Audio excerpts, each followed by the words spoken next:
Hey,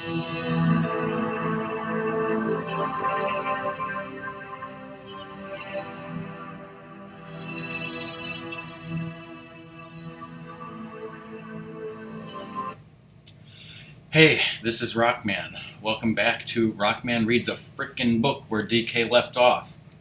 Today I'll be reading chapters 21 through 23. Yesterday, DK told me that the time jumps were necessary because other novels were telling other stories about characters, like Kip. I just want to mention that this is the only Star Wars novel I've ever read, so I know basically nothing about the expanded universe. Also, thanks to DK for making this wonderful background picture. Alright, so let's continue with chapter 21. I awoke slowly, feeling as if I'd done my best to drain every drop of liquor from a cantina where the drinks weren't watered, the mugs weren't cleaned, the bottles weren't labeled, and the first aid kit consisted of a blaster with which you could put yourself out of your misery. Actually, I didn't even feel that good. I was pretty sure I'd not been on such a bender because I didn't find any tattoos or scars on me, and the bruises were ones I recognized from my training. The fact that the nearest cantina was a good 5 parsecs away, as the falcon flies, coupled with the fact that I didn't have a ship, likewise contraindicated a hangover.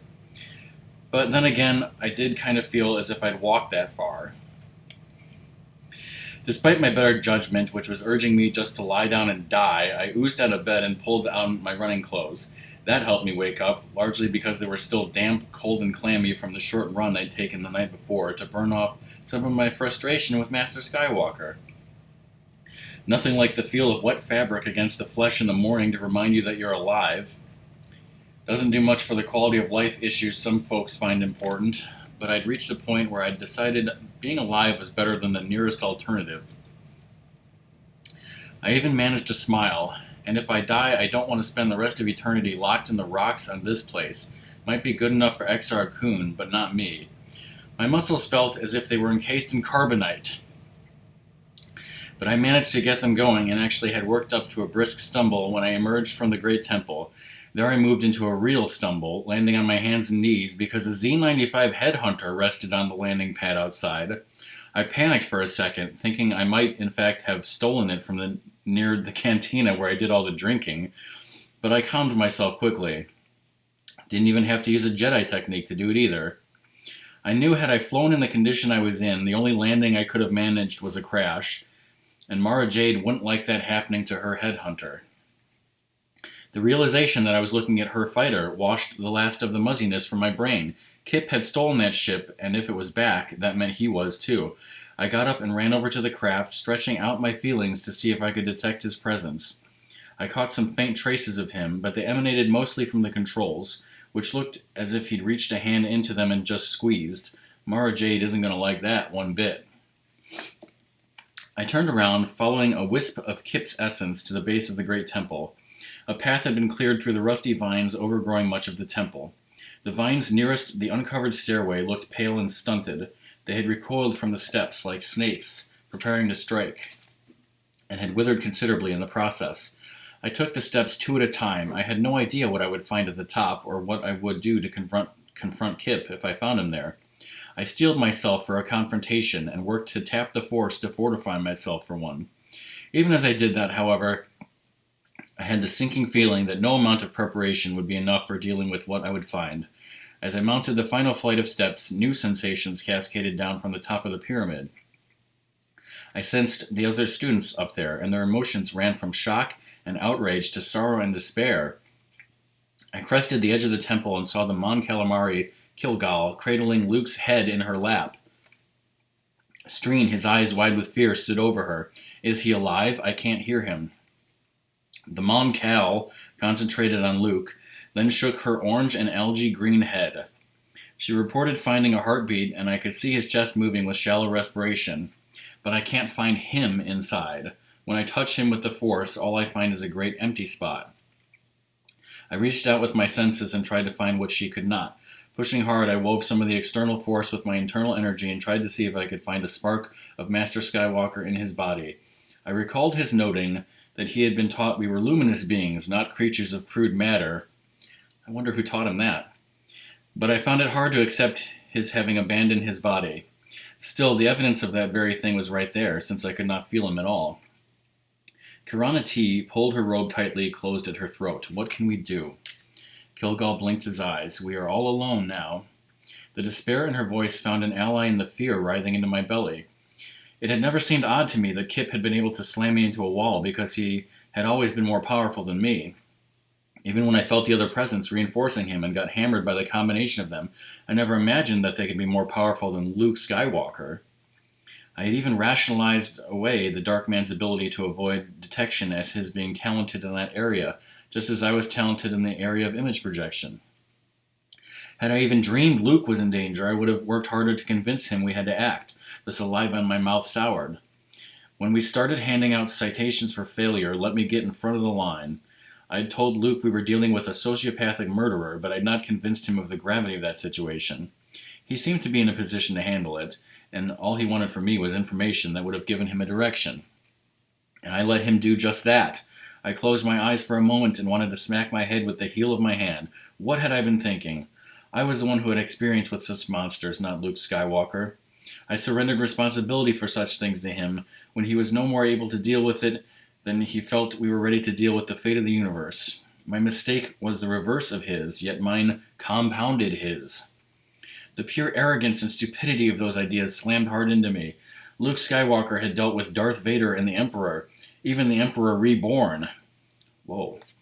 If they weren't monsters, monsters didn't exist. Master Skywalker was more than capable of dealing with them, which made his condition now that much more stunning and terrifying. I looked down at his body as Kilgal straightened his limbs. I'd screwed up badly, and because of it, he was lying there. If I'd done things differently, there was no guarantee he wouldn't have ended up in the same place. But things might have taken another turn, one for the better. I'd failed him, and I'd had the arrogance to suggest he was failing me. Failure stopped here now. Muscles bunched at the corners of my jaw. We're not alone. We have each other. We may not be Jedi, but we're not helpless either. The Dathomiri witch looked at me and restated her question. What can we do? We can do the obvious, can't we? I jerked a thumb back down toward the headhunter. Kip was here, and if I had to guess, I'd say he was responsible for what happened to Master Skywalker. First thing we need to do is let Coruscant know Luke has been hurt and that Kip Duran was involved. The Mon Calamari ambassador looked up. Until you have solid evidence that Kip was here, blaming him for this is wrong. I frowned at her, but the headhunter could have been stolen from him and used by someone else. Your caution is good, Kilgal, but Kip's being here isn't that hard a conclusion to draw. Cam walked over to the edge of the pyramid, looked down at the landing pad, then grunted. Think Kip is still hiding on this rock? Streen shook his head. I can't hear Kip. I'd like to hope that means he's dead, but I don't believe it. I glanced at Cam. You're wondering how he got off this rock if he left the fighter behind. Yes, and the only other ride in the system, unless we missed his coming with allies in the middle of the night, is the Sun Crusher. His hands contracted into fists. Kip knew how to make it work. Tion shivered. Could he have been powerful enough to recall it from the heart of the gas giant? Streen crouched down and plucked from the temple's roof a small stone that scintillated brilliantly in the dawning sun. Karuska Gem. The only place in the universe they are formed is in Yavin's heart. It could have been lodged in the hatch assembly and fallen off when Kip entered the Sun Crusher. I groaned, not the news I wanted to hear. Kilgal raised a hand. Karuska gems can be found here on Yavin, and we have no way of knowing how long that piece of one has been here. More importantly, we have no way of knowing if the Sun Crusher is still in the gas giant or not. Again, you're reaching conclusions on the most circumstantial of evidence. Okay, here is where I would like more information, because this kind of confused me when I was reading the book for the first time, and it's pretty clear that there's, as DK said, there's some other events going on here that I don't know about because I didn't read some other books. This Sun Crusher, it seems to be some sort of like ship weapon that was hidden inside the sun.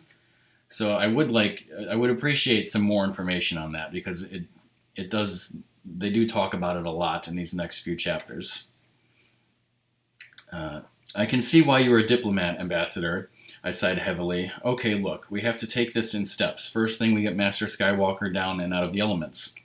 Tion smiled. We should place him in the Grand Audience Chamber. I winced. Won't that be like having him lie in state? He isn't dead. Her smile contracted. I was just thinking that he liked the chamber and the acoustics are good for singing, and it was the site of a great victory celebration. Cam came around behind her and rested his hands on her shoulders. Good thinking, Tion. There's room enough there we can all gather around and listen to you singing. We want him to feel that he's still part of our community. Cam looked past her at me and raised an eyebrow. Right, exactly. You're thinking a lot more quickly today than I am, Tion. I glanced at the Mon Calamari. Ambassador, you've got a talent for healing. Will you monitor Master Skywalker and let us know what we need to help him? Our medical supplies are limited here. I can see to his initial care, yes. We should certainly get a full medical team out here as fast as possible, however. Kilgal slowly blinked her eyes. We must also notify the New Republic and Counselor Organa Solo that something has happened to her brother.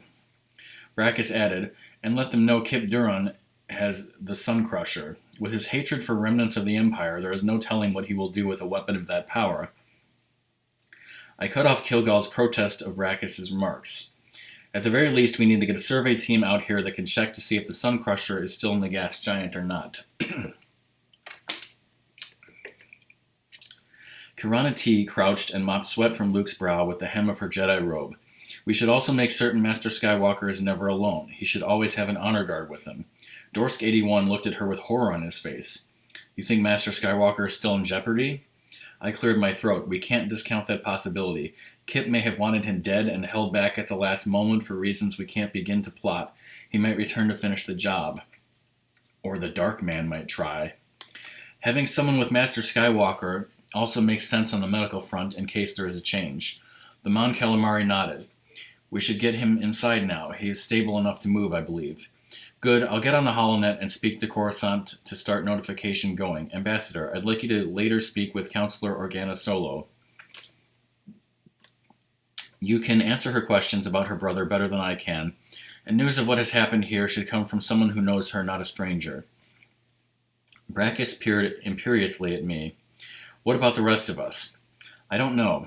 Do what you're able to do. Help Kilgal, make food, meditate. The slender man frowned. Meditate? Hardly helpful in this situation, wouldn't you say? Cam shook his head vehemently. We need to avoid panic and keep our wits about us. We should practice what we have learned so far, strengthening ourselves. If Kip returns, if another problem arises, we need to be able to deal with it. His head came up. I'll expect everyone who isn't assigned other duties to meet for exercises as usual. It's a plan, I gave Cam a nod, and a good one. Everyone clear? Good. Go to it. I descended to the communications center and powered up the system. Luke's R2 unit, which is written here as the letter R, the number 2, not R2. Luke's R2 unit stood faithfully by to help me, but his anxiety kept him bouncing from tread to tread. His whistles took on a pinched tone, reminding me of Whistler when he really wanted to have his gears lubed. Go, R2. Having you near him will make Master Skywalker feel a lot better, I'm certain. And you can monitor life signs better than any of the rest of us. I smiled as the droid raced from the comm center. I wasn't certain I wanted him around while I was working anyway. I tried first to reach Wedge, but could only leave a message in his personal holocache. Next, I tried Tycho and managed to get him at squadron headquarters. He gave me a big smile. Didn't expect to be hearing from you for a while. How is the training going? I shook my head and his smile atrophied.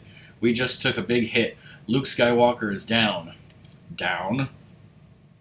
Hurt, but we don't know how badly. We can only guess what happened, and it's not good.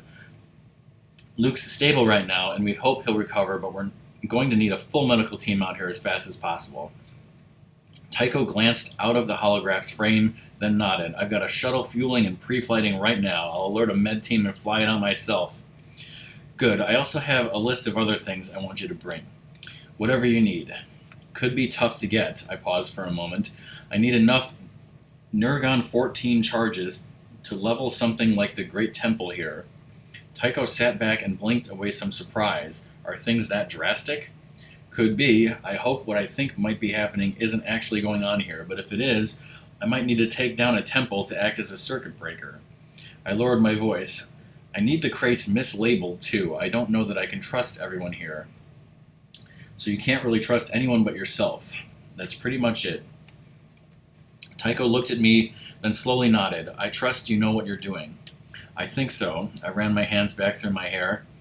Last thing, I need you to put me through to General Kraken. It is vital I speak to him. Okay, I'll do that now. Tycho gave me a quick grin. See you in the better part of 30 hours. Thanks, Colonel. The Rogue Squadron crest hung in the air above the comm unit's hollow projection pad. It brought an unconscious smile to my face. I remembered when Gavin Darklighter had designed it, surrounding the rebel crest with 12 X-wings streaking outward. For almost 5 years, that insignia had helped me define who I was. Now it helped remind me of where I came from, and another proud tradition that I was weaving into my new life. Kraken's face replaced it. Colonel Kelchu suggested you had something urgent for me. I nodded. You remember that sun crusher you thought you'd taken care of by dumping it into the Yavin gas giant? I don't like the sound of that question, Captain. Then you're really going to hate the reason I'm asking it. I set my face into an impassive mask.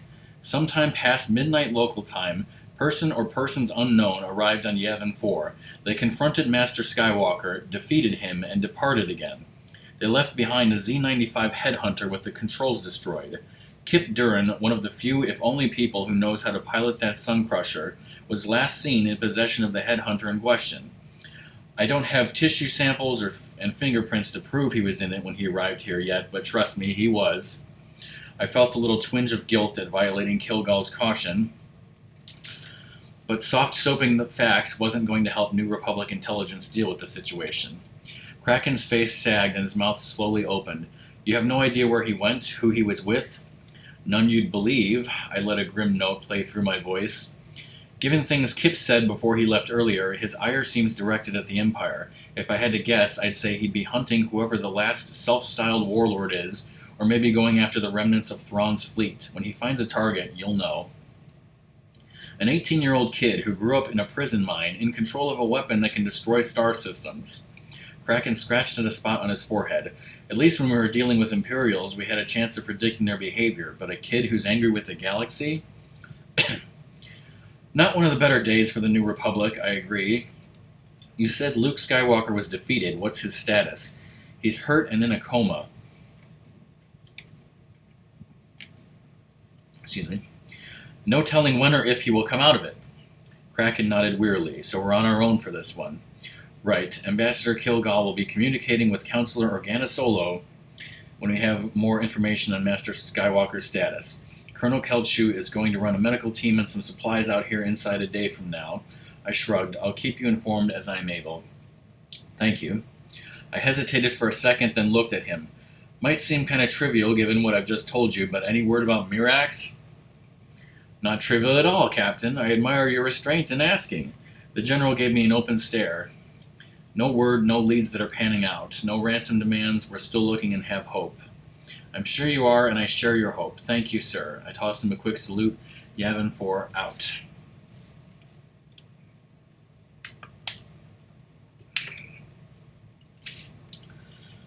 Chapter 22. Frustration largely characterized the week between Master Skywalker's fall and the arrival of his sister and her family.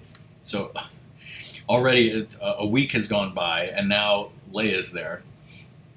When Ambassador Kilgal had told her what happened, Leia Organa Solo had wanted to travel to Yavin 4 immediately, but the demands of her office were not such that they could be so easily dismissed. Ambassador Kilgal suggested she could wait until the medical team had arrived and made its evaluation, and promised to keep her informed of any changes. This direct link with Luke's sister made Ambassador Kilgal, our nearest student, the de facto leader of the Academy, at least from the New Republic's point of view. Cam Solasar still oversaw our instruction, but he didn't push to expand what we knew, just perfect it. I understood his reluctance to teach us more in Luke's absence, but this meant Cam was inclined to be conservative in what he allowed to go on at the Academy. He kept us all close to the Great Temple, and even asked me to curtail my runs. I flat refused to do that, but found myself a circuit that always kept me relatively close to home. Frustration set in because with Kilgal and Cam in charge, I really had no standing where I wanted it. When the survey team came to see if the Sun Crusher was still in the heart of Yavin, they roundly ignored me. Some shave-tailed lieutenant told me that all information was on a need-to-know basis, and he'd decide when or if I needed to know. Had he any idea who I really was, he'd have been answering yes sir and no sir, and not daring to breathe unless I gave him leave to do so. But as a Jedi wannabe, I was just seen as part of the problem. Of course, it would have been child's play to meddle with his mind and make him think I was not present in the comm center when he filed his report with General Kraken, but I was fairly certain such a capricious use of my abilities would have left me dabbling in the dark side. While I did want to know what he had to report, I didn't want to put myself in harm's way learning it. Still, I did consider myself as having a need to know, so I convinced Luke's R2 unit to pull the report from the comm center computer. I could have saved myself and R2 the trouble, and again, within 2 sentences, it's going back and forth between R2 and R2. I could have saved myself and R2 the trouble if I remembered the first lesson about junior officers. If they know something neat, they can't wait to share it. If they know nothing, they use ranks and regs to cover their ignorance. This Lieutenant Moores was about as ignorant as a hut is ugly. Because of storms raging in the gas giant's heart, he couldn't be certain if the Sun Crusher was there, had been destroyed, or had been taken away. His survey results were labeled inconclusive and seemed to have put the New Republic somewhat at ease concerning the Sun Crusher. While I would have liked to have taken heart in the idea that the Sun Crusher might not have gone anywhere, another development, or lack of one actually, had me worried. Since Luke's defeat, there had been no sign of the Dark Man. This scared me a great deal because his lack of activity was somewhat uncharacteristic and made me think we were just on the cusp of the disaster Master Skywalker had foreseen. I still thought of the Dark Man as a sociopath, and nothing I learned about Exar Kun suggested he didn't fit that mold perfectly. Sociopathic murderers tend to cycle. They commit their crimes on a schedule that makes sense for them. As their crimes become more and more horrific, the cycle tends to speed up until whatever little control they had over themselves erodes, and they get sloppy enough to get captured. The havoc they wreak in that time is nothing short of devastating and brutally cruel. Gantoris was on Yavin just over 2 weeks before his death, which could be seen as a cap to one cycle. Kip arrived a week or so later and was here just over a week before he stole the Headhunter. Inside a week, he came back and dropped Luke like a hot rock. By rights, the Dark Man should have been back preying on us within days after Luke's defeat, but he wasn't, and this frightened me. There were ample explanations for why he wasn't causing us trouble. The first is that he wanted to give us time to despair over Luke's condition. That would leave us more vulnerable to him. The second reason, and one that chilled me to the marrow, was that he was devoting his energies to controlling Kip Duran and the Sun Crusher. If it was Exar Kun who had influenced Kip, I didn't know what target he'd pick for the Sun Crusher, but I'd hate to be on a world he decided to pay back after 4,000 years. The only vaguely positive explanation for Exar Kun's dormancy that I could come up with was that his effort to draw the Sun Crusher from Yavin and to down Luke had tired him out. I had no way to determine how powerful Exar Kun could be, but it struck me as possible that he'd expended a lot of energy to defeat a Jedi Master. There was no telling how long it would take for him to recover, but with each passing day the apprentices grew in strength as well. In blackest night, any light is welcome. Tycho brought the medical team and my special supplies as quickly as possible. He told me the shuttle he had brought had a fully operational proton torpedo launching system and offered to take me on a strafing run of any temple I wanted to destroy, but I held back. Proton torpedoes probably would have been the most effective way to deal with Exar Kun's stronghold, but I still recalled how adamant Luke had been that neither I nor any of the students travel there. If we weren't strong enough to deal with the problem, I didn't want to put Tycho in jeopardy. "I'll leave you the coordinates, Colonel." I tossed him a salute as he boarded the shuttle to leave. "If things go very badly, talk Admiral Akbar into a planetary bombardment that will raise it." "I copy," he returned my salute. "May the Force be with you." The medical team he'd brought went over Luke from top to bottom, inside and out. His system seemed to be functioning just fine, but there was no one in residence inside him. The doctors and medtechs and droids all listened to us try to explain that fact to them, but they were creatures of science. While they could watch us do simple things with the Force, they sought physical and scientific explanations for what were spiritual phenomena. Trying to explain the Force to them was like trying to explain altruism to a rancor.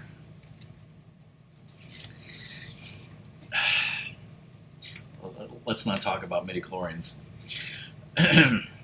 Their departure left us with nothing to do but wait for Leia Organa Solo's arrival. It could have come at any time, so we spent the better part of a week waiting. I probably spent longer weeks on boring stakeouts, but nanoseconds seemed to pass in hours, and long hours at that. And despite Cam's best efforts to keep us focused, our spirits began to ebb. Princess Leia's arrival worked wonders for us. Interesting again that they switch from Counselor Organa Solo to all of a sudden Princess Leia's arrival worked wonders for us. She looked tired and a bit haggard, but still every bit the exciting and heroic icon she had been during the rebellion. Her twins, dark-haired and bright-eyed, looked around at Yavin 4 with a mixture of wonder and trepidation.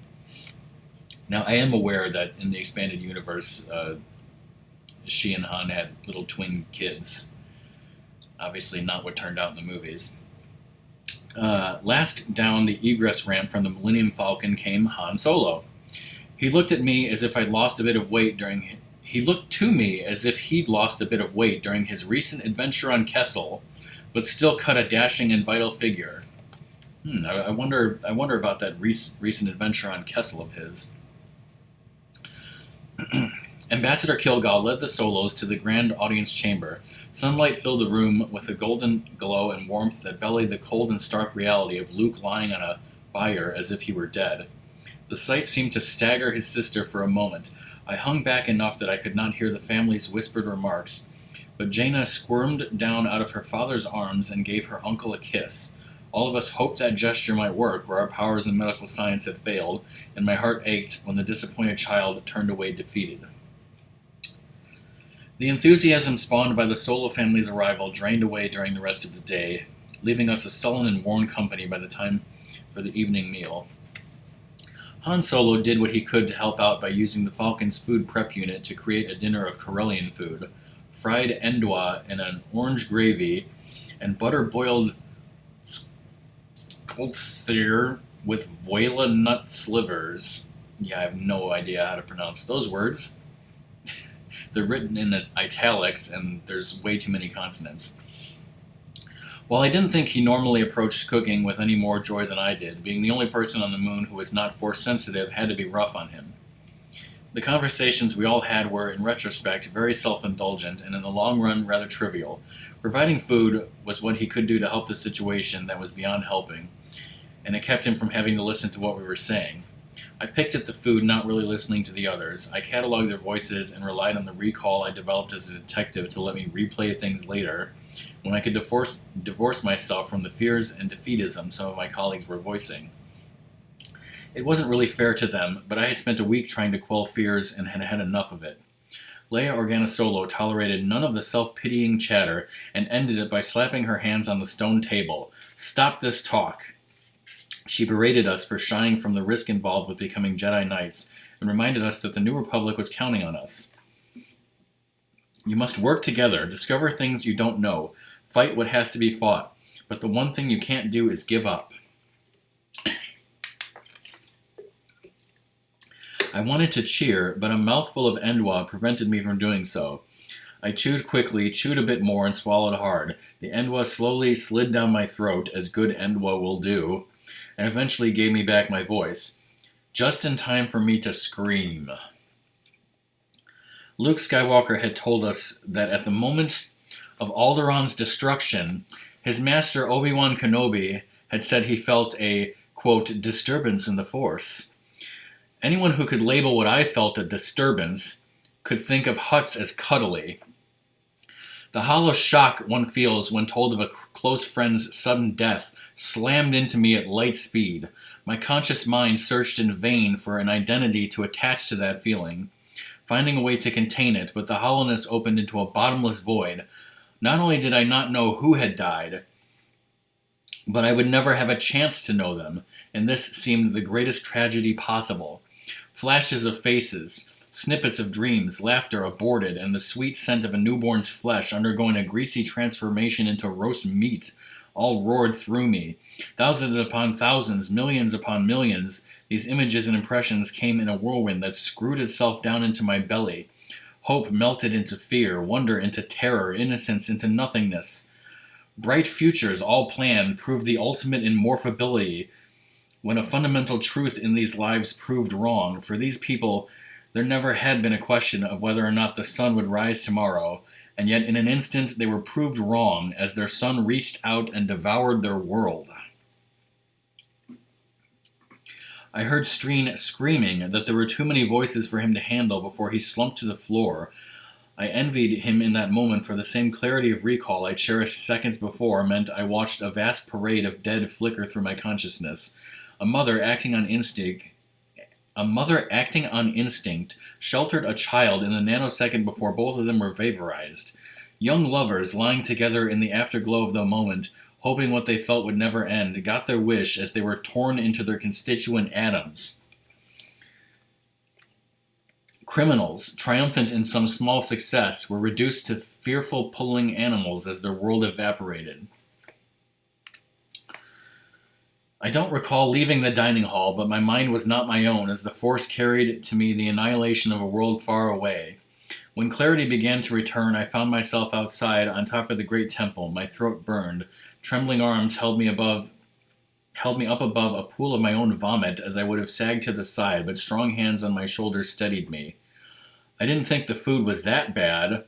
Han Solo set a cup of water down on the stone beside me. Wash your mouth out. I sloshed half the water from the container as I raised it to my lips, then rinsed my mouth and spat the foul water over the edge of the pyramid. Thanks, I said. At least I think I said it. Han half dragged me away from the remains of my dinner. Leia said it was something horrible.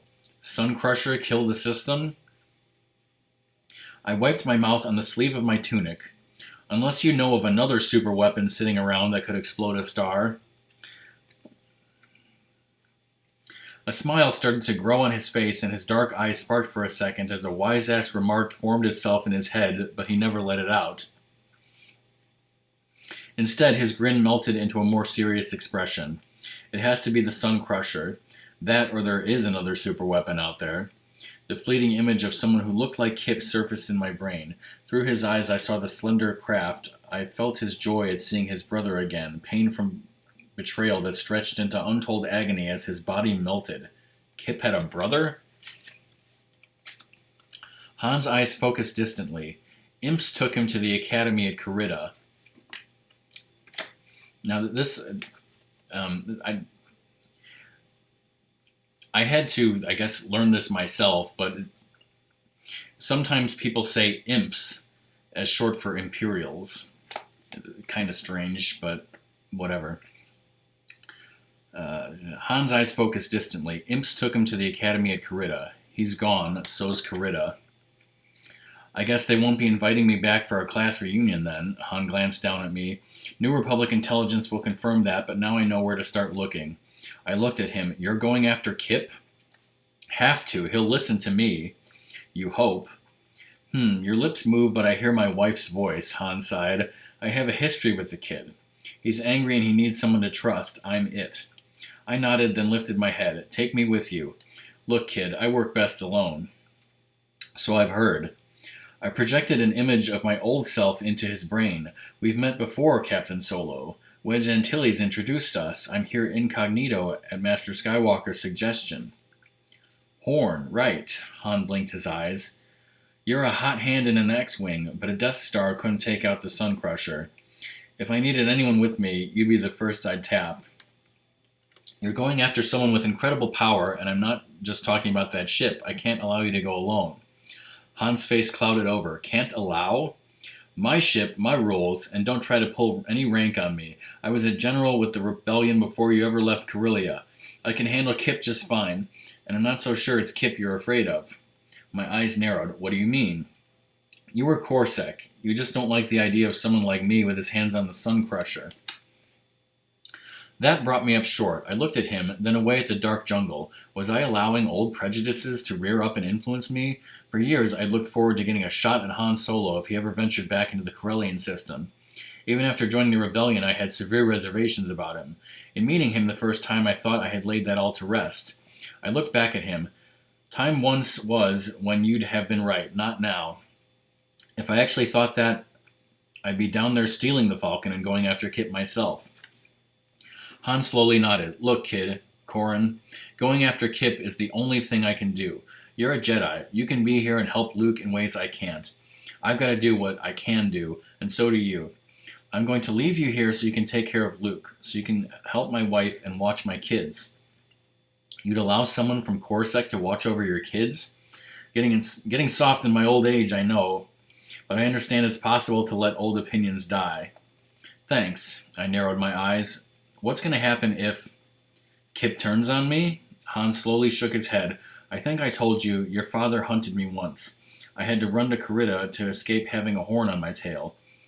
Doing what he's done, Kip's destroyed even that haven. If it comes to that, good hunting.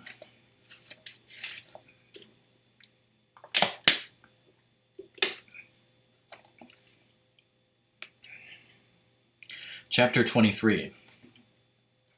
That night, as I fell into bed and waited for sleep, I refused to review the dinner conversation, even though I had a nagging sense something of importance had been said during it. I didn't want to get anywhere close to going over again what I'd felt during Corrida's death. I had once thought myself so hardened that a distant tragedy like this would tote itself up as just a statistic. My training in the Force had changed all that. It hadn't made me any softer or weaker, but just more aware. I became cognizant of more of the connections between things and people. The pain of those who had died at Corrida had echoes in the pain of relatives who would never see kin again, expatriates who could never go home again, people like Han Solo, whose memories of Corrida would forever be tarnished because of what Kip had done. While all of this would have been obvious to someone who sat down to think about it, it had come to me full-blown through the Force. It amazed me, and also reinforced how vast my sphere of responsibility had become. Sleep, when it finally came, was mercifully dreamless. I woke a bit late and skipped my run, instead helping Han pre-flight the Falcon. He loaned me a couple of hydro spanners so I could work on Mara's headhunter. He then said his farewells to his family and raced off, leaving his children flanking their mother, waving fervently until the Falcon vanished from sight. I spent much of the rest of the day working on the headhunter. When R2 was not busy with babysitting duties, he helped me out. He saved me from a mistake where I cross-wired two boards in the Navicomp that would have transposed coordinates, sending me off in directions I didn't want to go. By early evening, I'd fixed most of the things Kip had broken and figured I would resume where I left off the next morning. I finished the day with an evening run and a long soak in a cool stream, then dropped into bed. I felt, more than heard, the children scream. I bolted from bed and ran to the turbo lift, but the car was already moving upward and away from my level. I ran to the internal stairwell and started sprinting upward as fast as I could. Above me, in the grand audience chamber, I could feel forces gathering, and was surprised that the person sitting with Luke had not raised an alarm. Streen is smart enough to summon help. The second the old man's image popped into my mind, a piece of the dinner conversation echoed through my head. I can't get away from him, he'd said desperately. The dark man, a shadow. He talked to Gantoris, he talked to Kip. You shine the light, but the shadow always stays, whispering, talking. My chest tightened. By all of Alderaan's ghosts, we've doomed Master Skywalker. A raging windstorm howled through the grand audience chamber and battered me as I burst through the stairwell doorway. As I entered the room, I saw Leia leap for her brother's legs and get carried upward toward the ceiling by the cyclone. Whoa, a flying Leia. At the heart of the storm, Streen danced around in a circle, his arms spread wide, his eyes open but unseeing. He clearly meant for the storm to blow Luke and Leia out through the skylights and hurl them into the jungle where the fall would kill them. And without any telekinesis, I was powerless to halt the storm. Something urged me to despair over the fact, but I brushed it aside. I'll just have to make Streen stop it himself.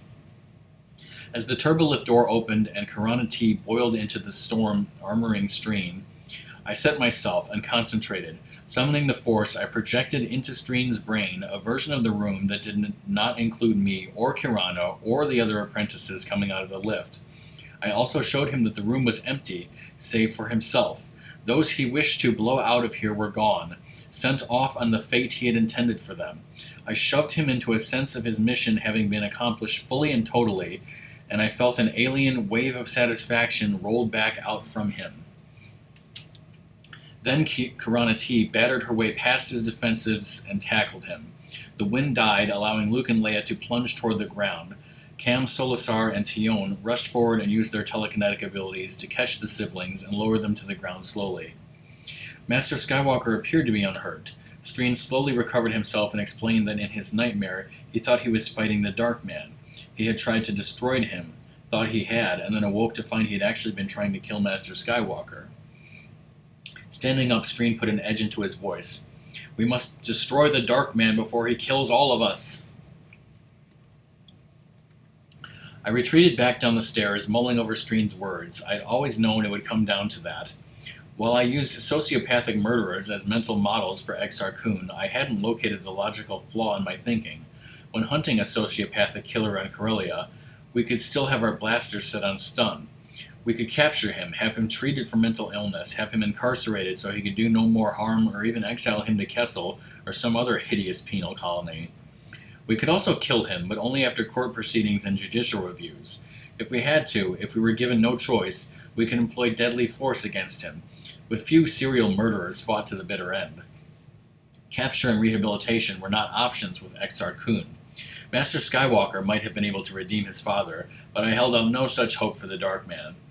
Luke had a stake in redeeming his father, and his father had a connection to him that invited redemption. Exar Kun had just spent 4 millennia trapped on this rock, virtually forever, to think on what he had done, and if he hadn't decided to mend his ways in that time, it wasn't going to happen when one of us asked nicely. But how does one kill a creature of the dark side? I had no clue as to the answer to that question. We would just have to find a way and then do it. It really came as no surprise when, as I lay down in my bunk, an oily, glistening black stain seeped into the ceiling above me. It resolved itself into the shadowy image of a tall, slender, sharp-featured man. He wore archaic clothes and long hair. He knitted his long fingers together at his waist. Your mind trick was quite good, Kieran Halcyon. High praise from a Dark Lord of the Sith. I watched him through half-lidded eyes. Did it really fool you, Exar Kun, or were you just too trusting in using Streen's senses? The Dark Lord threw his head back in a silent laugh. Fire and spirit, good. I had misjudged you because Gantoris and Kip held you in such contempt. And here I thought a man should be known by his enemies. A truism I once lived by. The shade descended from the ceiling and stood at the foot of my bed. I was once like you, a mere man filled with ambitions. I sat up and snorted. If you're the after holograph, I'm not interested. Quite droll, Kieran, not as full of anger or fear as the others. Exar Kun's obsidian gaze bored into me. I tried to armor my mind against him the way I had with Mara Jade, but he was in and out too quickly for me to stop him. You have more experience and more maturity. You are a riper fruit. But not to be plucked by you. I drew my knees up and hugged them to my chest. You continue to misjudge me if you think there is anything I want from you. Oh, there is. You just don't realize it. A confident grin twisted his ebon features. He gestured casually with his right hand, and a window opened in the air, hanging there in the center of my room. Within its confines I saw an Imperial Star Destroyer, and I knew I was looking at the Invidious. It looked more worn than it had in the image General Kraken had shown me, but battle damage had far from crippled it. Swarms of Tri-Fighters cruised around it on picket duty. The image zoomed in, closing on the bridge, and exploded in through the forward viewport. There stood Leonia Tavira, a bit older than Kraken's image of her, but all the more beautiful for it. She wore her black hair longer, so it fell to the swell of her breasts. Her figure had become less gangling and more rounded. While still petite, she had developed symmetrically, so without other things or people around to judge scale, she appeared perfectly normal. Her violet eyes gleamed with a feral cunning that sizzled electricity through the image I was being shown. The long-dead Sith Lord laughed lightly. I can give you the power to destroy the Invids, wipe them out, or... The image of Leonia brightened slightly. I can give you the power to possess her and rule beside her. I will use the two of you as the focal point for a new empire that I will spread throughout the galaxy. I felt a stirring in my loins, then forced myself to laugh and shake my head. It's been a while for me, and she's pretty, but I'm not interested. No, of course you are not. You are a man of duty. Still here on the Invidious, there are things you want. The image pulled back a bit and slid over to center itself on an armored figure standing well back of Tavira. 2 meters tall and apparently male, he wore a gray cloak over steel gray armor. The armor looked as if it were made of the same plasteel used in stormtrooper armor, but had been shaped differently and layered with another material that provided texture and the gray color. The styling appeared more natural and primitive, as if designed to mimic the armored hide of some animal. This remained true of the face mask the figure wore. Serpentine styling and diagonal eye slits gave it a very viperish cast. As soon as I saw him, I knew he was the reason the Invidious could remain hidden. As I watched, his head came up, and he stared straight out at me. His head then dipped, and the image faded for a moment. Then I saw him striding forward toward Tavira. He gestured, and she began shouting orders that started a flurry of activity. Exar Kun yawned. He is the true foe you seek. He is responsible for her successes. With my power you can defeat him, supplant him, do with her what you wish. I'll get there without your help at all, Exar Kun. The Shade's voice sharpened. Perhaps, but you will not get here without it. The image he presented me shifted and my stomach imploded. I saw Mirax, lying on a bier, very much like Master Skywalker above us. A soft silver light bathed her. Her arms rested at her sides, and she looked as if she were just napping. The only anomalous feature in the image was a small gray band resting on her forehead, pulsing with red and green lights. She looked very peaceful, and try as I might, I could sense no distress from her, and nothing else. I can give her to you. I can tell you exactly where she is. Exar Kun shaped his face into what he thought was a compassionate expression. You know the Force allows me to show you the past, the present, the future. This is where she is, your wife, right now, hidden away, where you will never find her without my help. And what would you have me do for your help? Kill Skywalker. I smiled. Mirax's life for his? No deal. You want more? The Dark Lord laughed defiantly. I can give you more. I will give you more. I will give you your wife and Tavira. You can have her ship and destroy her fleet. You can destroy your father-in-law's ship. You can return to Corellia and destroy those who hate you there. I shook my head. No. No? No, I sighed. You don't get it, do you? You've already lost, and you're continuing down that losing path. Haven't the last 4,000 years taught you anything? I know more than you could ever hope to learn in 4,000 years or 40,000 years. That may be, but I know the one thing you don't. I rose from my bed and pointed a finger at him. You're never going to win. You destroy those who oppose you, and what does that leave you? The faithful. From among whom arises a rival. You have a schism. And I destroy the heretics. Yes, you do, I nodded carefully, and again that cycle repeats itself, and you let it go on because you've forgotten the most fundamental truth of reality. Life creates the Force. When Kip destroyed Corrida, he diminished your power. When you destroyed Gantoris, you diminished your power. You're a predator, overgrazing your prey, but you can't stop because the dark side fills you with this aching hunger that will never be satisfied. Ha! Exar Kun's laughter slashed at me, but sounded just a bit too shrill. You cannot speak of the dark side until you have experienced it.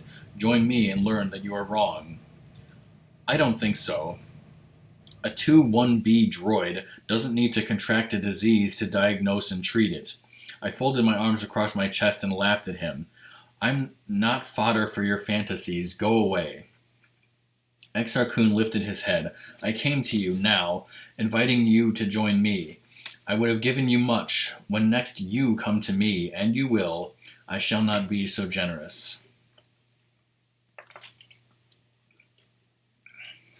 As he spoke, the image of Mirax began to fade, but it did so in a most horrible way. I watched her lying there, aging years for every passing second. Her dark hair became gray and brittle, then fell out in clumps. Her flesh became ashen, her eyes sunken, her body puddled out through the seams of her clothing. Then they split, letting me see bare bones. A gust of wind came up, scattering them, spinning her skull around like a child's toy. Finally it came to rest, gap-toothed, staring at me with empty sockets. So, like that guy at the end of The Last Crusade. I blinked the image away and found myself alone again. I sat back down on my bed and discovered I was trembling. It surprised me, so I made myself laugh. I had to push it first, but it came more easily. The warm sound filled my small room, and I swore I could hear the echoes of laughter that Biggs, Wedge, and Porkins had shared in here. They had laughed because they knew they had the secret of destroying the Death Star. I laughed along with them. Exar Kun had come to me to entice me to join him. What he didn't know, what fueled my laughter even more, was that in doing so, he gave me the secret of destroying him. I hoped for a moment alone with Leia Organa Solo to tell her what I discovered about Exar Kun, but between her caring for her children and the unexpected arrival of a B-Wing fighter, I had no chance to speak with her. I wanted to talk to her alone because I was operating on the assumption that the Dark Man might have gotten to others of the students. She'd not been on Yavin long enough to fall under his sway, and I had no doubt that she'd be able to resist him. Letting everyone know that I had a way to hurt Kun was a good way to let him know that too, and that would rob us of our weapon. The pilot of the B-Wing turned out to be a Mon Calamari named Turpfin, who blubbered out a confession about having been an agent under Imperial control who had betrayed to the Imps the location of the world Anoth, where Winter and the youngest Organa Solo child, Anakin, had been sent for safekeeping. He urged Leia to head immediately for Anoth, but she said she didn't know its coordinates. Only Winter, Master Skywalker, and Admiral Akbar did. She determined to head immediately for Mon Calamari to find Akbar, and then off to rescue her youngest child. While the other students took charge of the twins and helped Turpfin recover from his journey, I caught up with her in the Great Temple. Counselor Organa Solo, I need to speak with you. Make it brief. I'm heading out as soon as I can get my stuff together. I hit the button for the turbo lift. You can't go with Turpfin. He's a known traitor. She preceded me into the lift. I can handle myself on that count. Despite the assurances that Ambassador Kilgal gave you that we can protect your twins, you can't leave them here. Her brown eyes sparkled dangerously. So what? I load them into a fighter with a known traitor and take them off to a world where Imperial assassins are going to be trying to kill them? No, but leaving them here where a 4,000-year-old Dark Lord of the Sith is turning apprentices into puppets isn't much of a choice either. I shook my head. You don't know any of this. How can you trust all of us with your kids? I can't trust all of you. She poked a finger square in my chest. I'm trusting you. What? Her expression sharpened as the lift doors opened and she started down the hall to her room. When my husband left here, he said I could trust you. Not an easy man to earn trust from, my husband. That got me wondering, and you'd be surprised what the president of the New Republic can learn when she's curious and has got a HoloNet connection. The fact that my brother picked you to be here counts a lot in your favor, but the rest of your record doesn't hurt at all. I think my children are safe with Corran Horn. Look, since you know who I am, let me fly you to Mon Calamari. I'm a hot hand with a fighter. I can help when you get to Anoth. She shook her head. Can't do it, and that's because I do know who you are. I know that if you wanted to be my chauffeur, you'd not have come to me privately. You want something else, and I'm willing to bet that something else means you're going to be staying here. Let me have it. I nodded as she started shoving clothes into a satchel. First, I think the apprentices who are vulnerable to Exar Kun are those who have had some brush with the dark side in the past. Stream once asked me about something I considered minor, but it might be the vector in for Exar Kun. Can't confirm that about Gantoris or Kip, but it would make sense since those who have fallen once can more easily be lured back to the old paths of behavior. Leia paused for a moment. That would put Cam at risk. He's pretty tough, but yes, there's a chance. I glanced down. Stream remains a risk. Can't pinpoint any others, though Brackus has an Imperial background that would make him prey. Right. Anyone else? Right. What else? We have a basic problem if we're going to figure out a way to deal with Exar Kun. If we exclude everyone who is suspect, he could know something is afoot because of that fact. And he could use any paranoia that develops as a way into those who aren't yet tainted. She zipped up her bag. So, is there a solution to this problem, or do we evac Yavin? With Kip running around in an invincible ship? No way. We're all that can stand between him and his returning with a way to move Exar Kun off this ball. Evac is out. The problem still stands then. She watched a smile grow on my face. I hate it when a Corellian smiles like that. Usually means Han's about to lose the Falcon to Lando in some Sabak game. Well, it's Exar Kun's chance to lose this time because he overplayed his hand. My smile broadened. Your brother identified an ability in me, one to project thoughts into others. How well I know them, the degree of contact I feel for them determines how much I can pump through. XR Kun came to me last night after I helped take Streen down by projecting into him the idea that he'd succeeded at what he tried to do. Kun tried to bring me over to his side, but I resisted. He got a good read on me and tried to play me. Leia smiled, and it became easy for me to see why thousands of rebel hearts had been broken when she married Han Solo. And while he was playing you, you got a good read on him. You can track him when he's active. I think so. I also think these displays take a lot out of him. I think he'll be keeping a low profile, probably tapping in on Streen to find out what we're doing. She nodded. And you can feed enough back through that connection to deceive him. I nodded, giving us time to find a way to deal with him. Good, very good. Her eyes sharpened. I can't leave you in charge. He'd notice the change in routine and spot you as a danger. Right. I'll have to keep a low profile too. I'll keep quiet unless things aren't going to work or start going really badly. I moved from the doorway as she headed out toward the turbolift. I know I can buy us time, but not much. At the rate he recovers, Kun should be ready for something tomorrow, maybe tonight. I know you'll do what you can. She stopped at the turbolift and offered me her hand. May the Force be with you. And you. I hope so. She smiled at me grimly as the turbolift doors closed. I have a feeling we'll both need it. And that is the end of chapter 23. So, I don't think I have any further comments right now. I think I made my comments known. I know the next chapter is going to be very exciting, so I will see you next time for more of I, Jedi.